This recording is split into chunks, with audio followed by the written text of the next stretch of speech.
Hello guys. Good morning everyone. Dito tayo ngayon sa Malabon. Dinalaw natin ang ating mga pananim dito sa aking bahay. Ayan guys, so marami na akong mga pananim. Oh, wow, ang ganda-ganda dito mga kaibigan. Ayan guys, may bunga na yung ating sili. Ayan.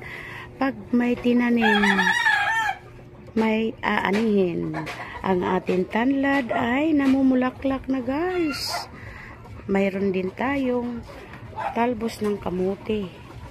Ayan yung ating sibuyas namatay guys. Hindi kasi natin kaagad na agapan. So, okay lang yan kasi may iba pa. Wow, ang ating rose. Yan ang ating rose ay nalanta na ang bulaklak. Yung bago kong mga pananim. Ayan guys.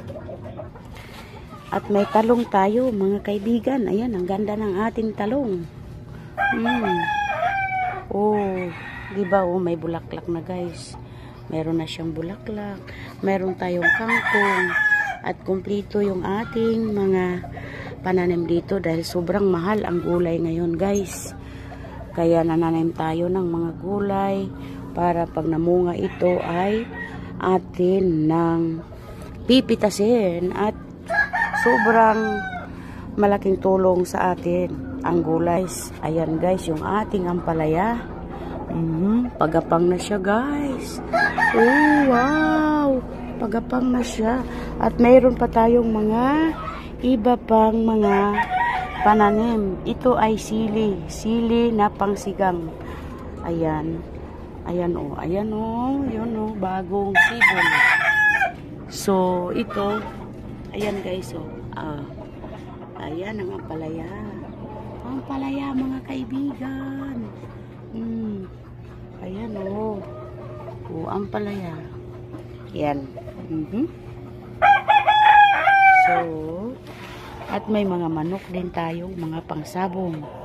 Yan pangsabong yan guys, pangsabong. Ayan yung ating motor. Yung motor. Ayan. Magpapasalamat ako sa Panginoon dahil ligtas kaming nakarating dito sa bahay kagabi. Diyos ko mga kaibigan. Kamuntik tayo na disgrasya sa daan. Ayan ayan.